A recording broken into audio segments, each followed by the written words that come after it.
Hola a todos y bienvenidos al canal. Gana más dinero que nunca, sus ingresos rompen todos los récords históricos y protagonizó una de las salidas a bolsa más esperadas del año. Sin embargo, si miramos su cotización hoy, los inversores que confiaron en ella el primer día están perdiendo dinero. ¿Cómo es entonces posible que una empresa que publica unos datos operativos espectaculares y que presume de una rentabilidad envidiable en sus informes oficiales esté siendo castigada por el mercado? Bienvenidos a este nuevo análisis. Hoy vamos a destripar las cuentas anuales de 2025 de Cirsa. Vamos a apartar el confeti y los titulares optimistas de la directiva para entender qué hay realmente bajo el capó.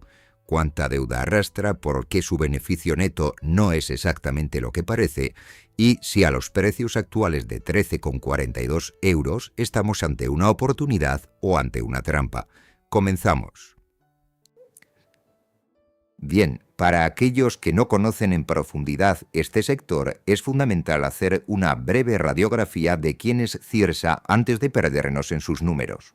Fundada en España en el año 1978, Cirsa no es simplemente un operador local de máquinas tragaperras, sino una auténtica multinacional del juego y del entretenimiento. Imaginaos la magnitud, estamos hablando de una empresa que recibe a más de 50 millones de visitantes al año en sus instalaciones. Cuando pensamos en Cirsa, debemos visualizar un ecosistema completo. Por un lado, son los dueños de los casinos físicos y de los inmensos salones de juego que podéis ver en muchas ciudades. Por otro, operan decenas de miles de máquinas recreativas situadas en bares y restaurantes de terceros. Pero no se detienen en la explotación, sino que ellos mismos diseñan, fabrican y comercializan gran parte de estas máquinas. Además, en los últimos años han hecho una apuesta fortísima por el entorno digital, con aplicaciones de casino online y casas de apuestas deportivas. Es un gigante que da trabajo a más de 15.000 personas. Todo este imperio genera unos ingresos recurrentes brutales porque se basan en micropagos, millones de clientes gastando pequeñas cantidades de forma constante. Sin embargo, operar este monstruo requiere una inversión de capital inicial altísima para adquirir locales, comprar competidores y renovar licencias, lo que tradicionalmente ha obligado a la empresa a endeudarse fuertemente. Es vital entender este modelo de negocio intensivo en capital para comprender por qué la empresa factura miles de millones, pero luego, cuando llegamos al beneficio final que queda para los accionistas, la cifra se reduce drásticamente. Una de las grandes fortalezas que siempre destaca la directiva de Cirsa es su diversificación geográfica. Y aquí hay que reconocerles el mérito. Operar en un sector tan regulado como el juego exige no depender de un solo gobierno o de una sola economía. Actualmente, Cirsa opera en 11 países distintos. Si miramos de dónde proviene su EBITDA, es decir, su margen operativo bruto, España sigue siendo la joya de la corona, aportando algo más del 48% del total. Es un mercado maduro, conocido y altamente rentable. Pero el verdadero motor de crecimiento en los últimos años ha sido Latinoamérica. 7 países latinoamericanos, con Panamá, Colombia, México y Perú a la cabeza, generan alrededor del 40% del EBITDA del grupo. Completan el pastel operaciones en Italia y Marruecos. Esta estructura suena muy bien sobre el papel porque si la economía europea se estanca, Latinoamérica puede tirar del carro. Pero como consultor debo advertiros de la letra pequeña que a menudo se minimiza en los informes corporativos brillantes, y no es otra que el riesgo divisa. Cuando operas en México, cobras en pesos mexicanos y en Colombia en pesos colombianos. Si esas monedas se devalúan frente al euro, todo ese dinero que has ganado allí, al consolidarlo y traerlo a Europa para pagar tus deudas o para pagar dividendos, vale mucho menos. Y esto no es una hipótesis teórica. De hecho, en 2025 el segmento de casinos de Cirsa ha sido fuertemente castigado por la depreciación de varias monedas en América Latina. Por lo tanto, la diversificación geográfica es un escudo protector maravilloso contra las crisis locales, pero introduce una volatilidad financiera brutal que el inversor debe tener muy presente al valorar la compañía. Ahora que ya sabemos dónde operan, vamos a ver exactamente qué venden, desglosando la empresa por divisiones. Cirsa tiene 4 grandes patas. La primera y más visible es la división de casinos, que incluye grandes locales con mesas de juego y ruletas. Aquí es donde se mueve un gran volumen de dinero en efectivo, pero también donde los costes fijos de personal y alquileres son altísimos. La segunda división es Operacional España, el negocio clásico de las máquinas recreativas en los bares. Gestionan más de 25.000 máquinas. Es un negocio muy estable, una auténtica vaca lechera de dinero en efectivo, donde además ellos mismos fabrican las máquinas, controlando toda la cadena de valor. La tercera pata es Operacional Italia, un mercado inmenso, pero enormemente complicado. En Italia, los impuestos sobre el juego son feroces, aplicándose directamente sobre el importe jugado, lo cual exprime muchísimo los márgenes operativos en comparación con España. Y por último, tenemos la división estrella del crecimiento, juego online y apuestas deportivas. Operan con marcas como Sportium en España o Apuesta Total en Perú. Esta división requiere menos capital intensivo, es decir, no necesitas comprar grandes edificios para crecer, y los ingresos están escalando a doble dígito. Sin embargo, el sector online está sufriendo un entorno hipercompetitivo y unos costes de captación de clientes, es decir, publicidad y promociones, cada vez mayores. La directiva nos presenta esta mezcla de canales físicos y digitales como un modelo omnicanal perfecto. Pero cuidado, cada segmento tiene riesgos regulatorios inmensos. Un simple cambio de ley en un país, prohibiendo la publicidad online o subiendo la tasa de una máquina de bar, puede borrar millones de euros de beneficio de un plumazo. Es un negocio que vive constantemente bajo la espada de Damocles de los ministerios de Hacienda. Y llegamos al acontecimiento más crítico del año 2025 para Cirsa, su salto al mercado continuo español. El 9 de julio, la compañía tocó la campana saliendo a bolsa con un precio de 15 euros por acción. A través de esta operación lograron captar 373 millones limpios de nuevos inversores. Blackstone, el fondo de capital riesgo, que era el dueño absoluto, diluyó su participación y ahora controla poco más del 78% de la empresa. En los informes, el tono de la directiva es triunfal, calificándolo como un éxito rotundo que otorga prestigio y visibilidad. Pero leamos entre líneas, ¿para qué ha usado Cirsa todo ese dinero fresco? No lo han usado para construir macrocasinos espectaculares, ni para repartir un dividendo extraordinario, ni para una revolución tecnológica sin precedentes.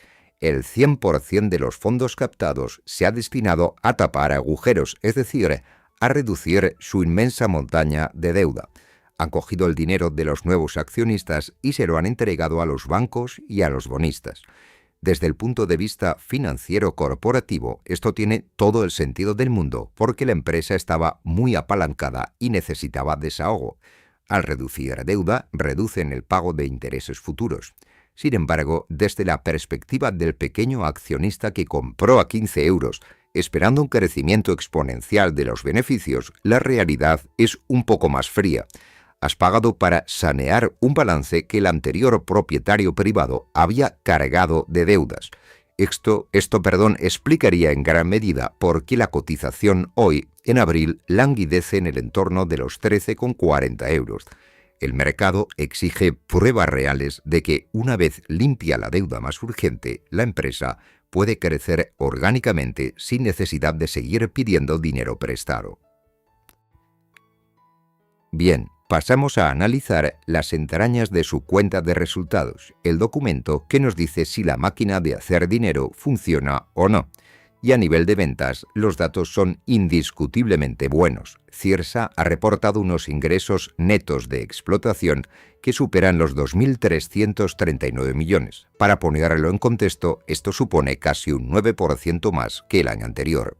Ahora bien, como analistas, nunca debemos quedarnos con la primera cifra. Tenemos que preguntarnos de dónde viene exactamente este crecimiento. Bueno, el informe nos desglosa que un 5% es crecimiento orgánico, es decir, sus negocios de siempre vendiendo más. Pero hay un 4% que es crecimiento inorgánico. Esto significa que han comprado otras empresas, destacando principalmente la integración durante todo el año de Apuesta Total en Perú. Es muy fácil mostrar crecimiento en ventas si te pasas el año sacando la chequera para comprar a tus competidores. Ojo, no estoy diciendo que sea una mala estrategia. Adquirir empresas y generar sinergias es el núcleo del negocio de capital riesgo, pero es crucial entender que el negocio tradicional, sin compras, crece a un ritmo de un solo dígito, alrededor del 5%.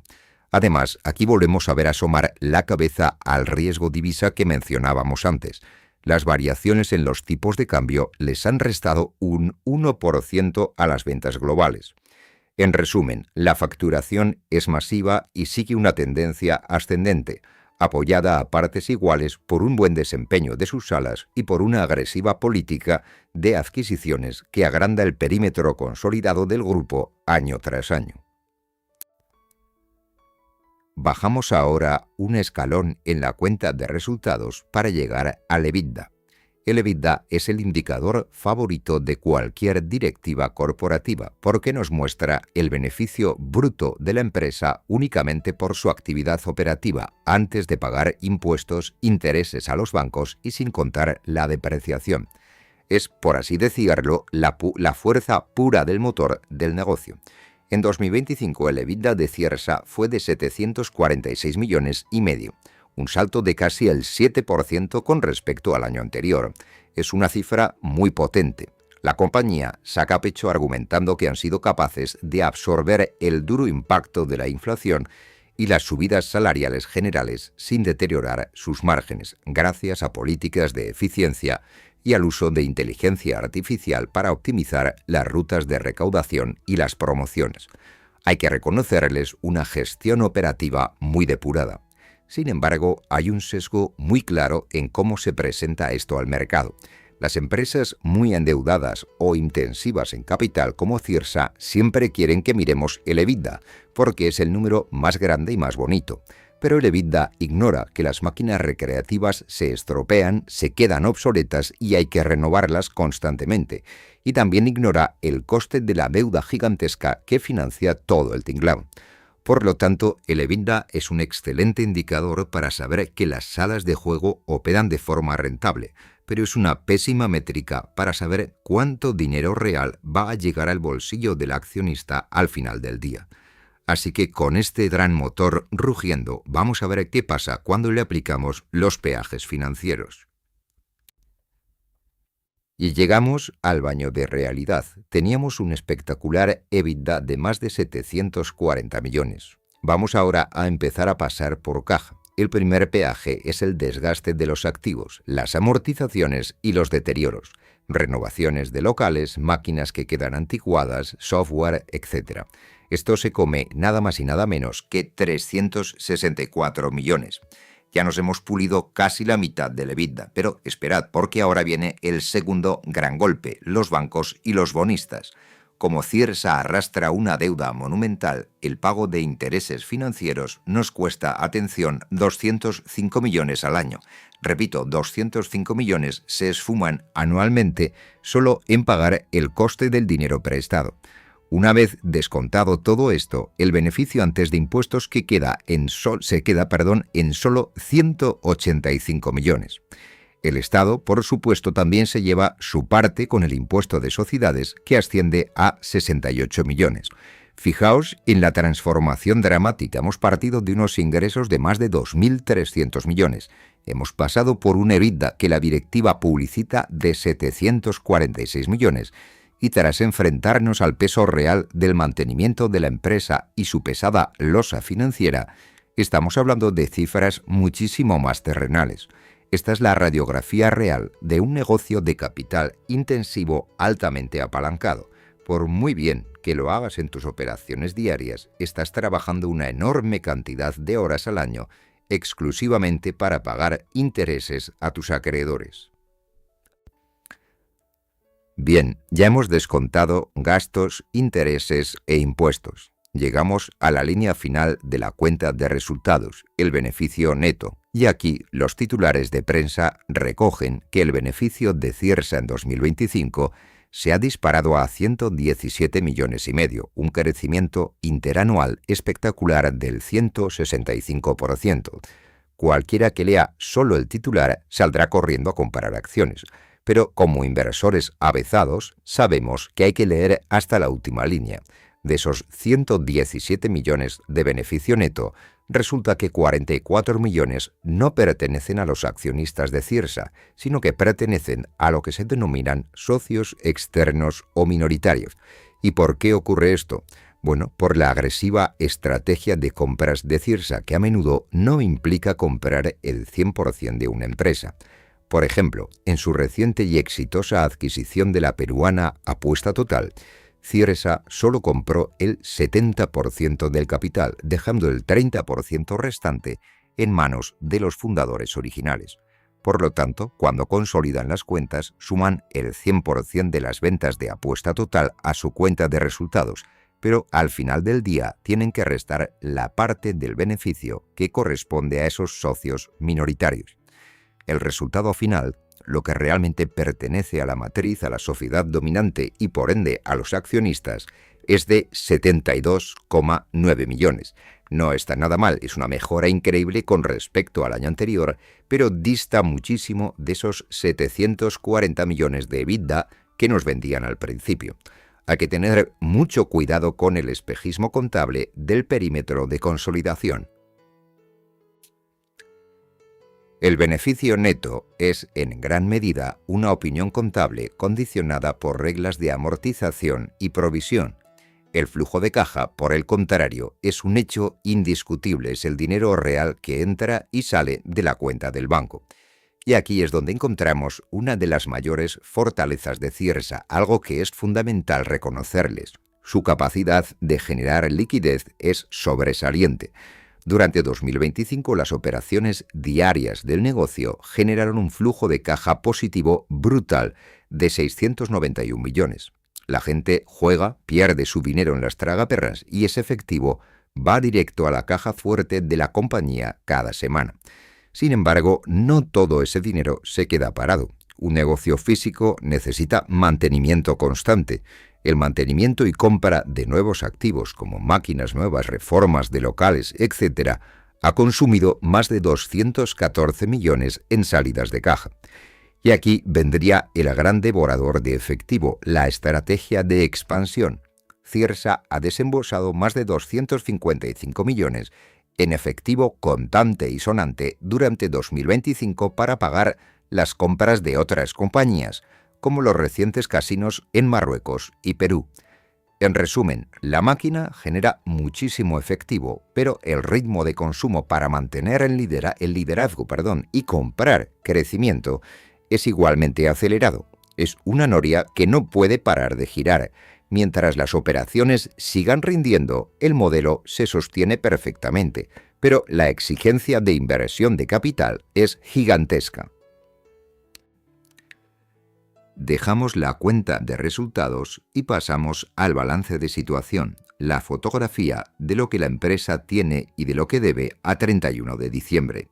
Cirsa declara unos activos totales de 3.863 millones. Si leemos esto rápido podríamos pensar ¡qué barbaridad! ¿Cuántos inmuebles y tragaperras poseen? Grave error. Si profundizamos en el balance, descubrimos que la friolera de 1.574 millones corresponden a lo que contablemente se denomina fondo de comercio. ¿Qué es esto? Bueno, pues es un apunte contable que surge cuando compras otra empresa pagando un precio superior al valor real de sus activos físicos. Estás pagando por sus expectativas de negocio a futuro. Además, tienen casi 1.000 millones más en otros intangibles, como el valor estimado de licencias, marcas como Sportium o el valor de la lealtad de la cartera de clientes. ¿Y qué significa todo esto de cara al inversor? Bueno, pues que más de 2.500 millones de su balance, es decir, casi 2/3 partes de sus activos totales, son humo contable. No los puedes tocar ni vender fácilmente para pagar deudas. Son valoraciones que dependen de que la empresa siga ganando dinero en el futuro al mismo ritmo previsto. Si mañana hay una crisis en Latinoamérica o España prohíbe repentinamente la operación de apuestas online, los auditores obligarían a Ciersa a reconocer un deterioro de estos activos. Esto no significa que pierdan dinero de la caja fuerte ese día, pero hundiría el valor contable de la empresa y fulminaría los beneficios sobre el papel de un plumazo. Es esta una estructura de balance débil frente a recesiones severas. El elefante en la habitación de Ciersa siempre ha sido su deuda y es imperativo analizar cómo la están gestionando. Como ya sabemos, a la empresa le encanta comprar y expandirse. Para ello, tradicionalmente han emitido bonos corporativos pidiendo dinero prestado al mercado. Al cierre de 2025, el montante de esos bonos a largo plazo supera los 1.800 millones. Además, la normativa contable actual obliga a registrar los alquileres futuros de los casinos y locales como si fueran deudas, lo que añade cerca de 280 millones adicionales de pasivo. Pero hay que ser justos y en este aspecto la dirección financiera ha hecho un trabajo excelente este año. Han utilizado la inyección de efectivo de la salida a bolsa junto con una emisión de 1.000 millones de euros en nuevos bonos en octubre para recomprar y cancelar la deuda más cara y antigua que tenían. Básicamente han cambiado una hipoteca al 10% por una nueva al 5%, aprovechando las mejores condiciones del mercado. Según los informes corporativos, estas maniobras de refinanciación les van a ahorrar unos 60 millones de euros al año en puro pago de intereses futuros. Esto es oxígeno puro para la cuenta de resultados. A pesar de este gran paso hacia el desapalancamiento, la deuda sigue siendo el principal escollo corporativo.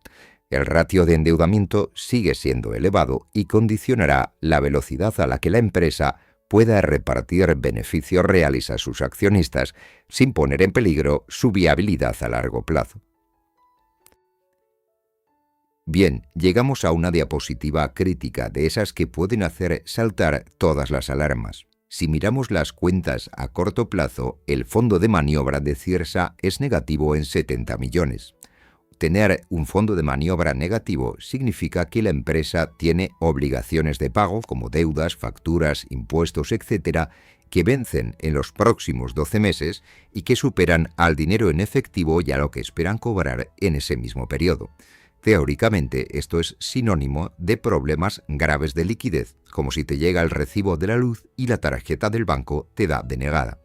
¿Por qué ha ocurrido esto? Bueno, principalmente por la estructura agresiva de compras del grupo, que asume deudas y pagos aplazados a corto plazo enormes para pagar a los fundadores de las empresas que compran en Latinoamérica. Entonces, ¿debemos entrar en pánico y pensar que Ciersa va a la quiebra? Bien, no necesariamente. La empresa es perfectamente consciente de este desajuste y se apoya en dos grandes escudos protectores.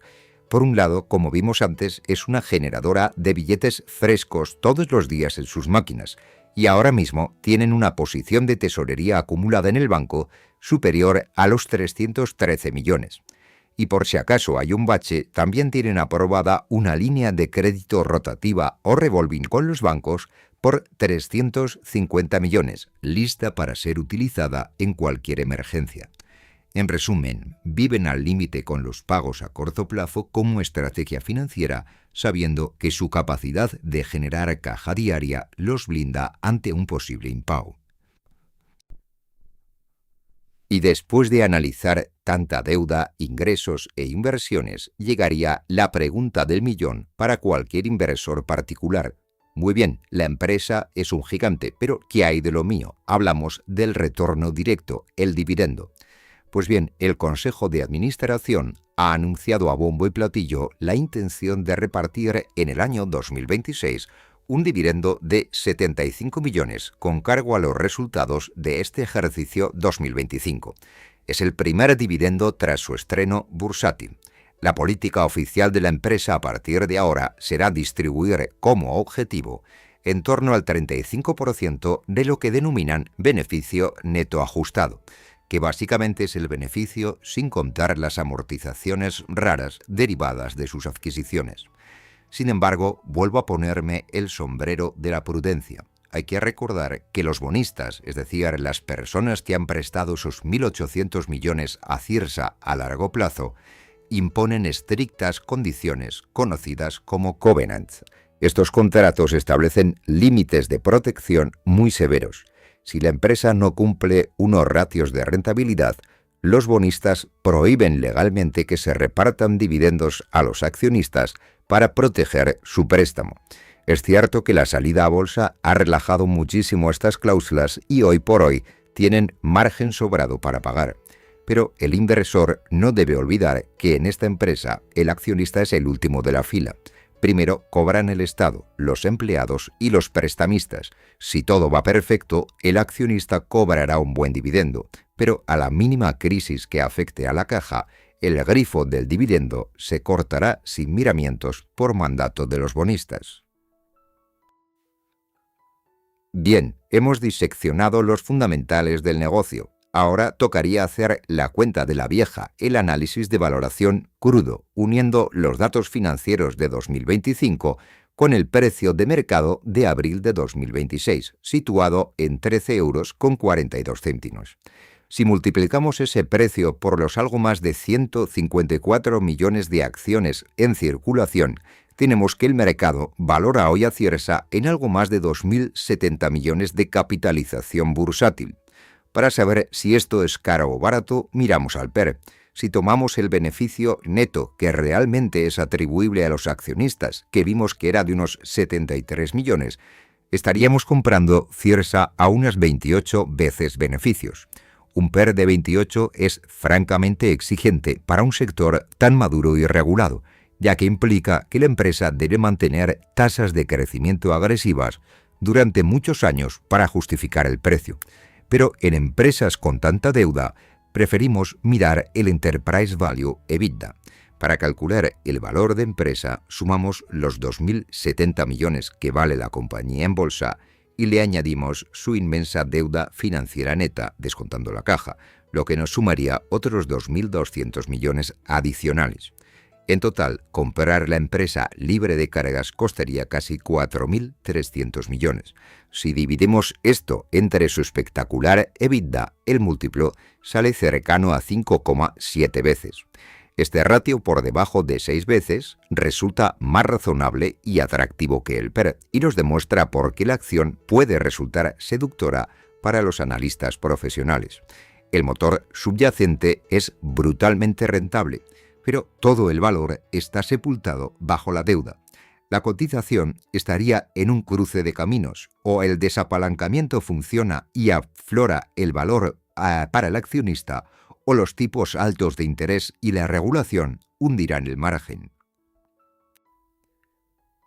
Vamos a ir cerrando y me gustaría que nos fuéramos con unas ideas claras sobre Cirsa. En primer lugar, a nivel operativo puro y duro, son los reyes. Tienen un dominio del mercado brutal en España y una capacidad extraordinaria para absorber inflación y seguir sacando caja a expuertas de sus máquinas y casinos. Esto es innegable.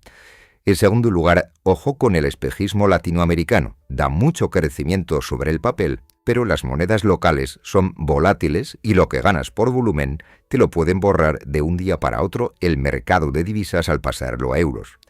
En tercer lugar, el lastre financiero. No compráis una empresa limpia, compráis una empresa con una hipoteca del tamaño de un rascacielos. Mientras refinancien bien y los tipos bajen, la fiesta continúa y el dividendo fluirá, pero es un riesgo latente. Y por último, el precio. Que esté cotizando por debajo del precio de la salida a bolsa no significa necesariamente que sea una ganga.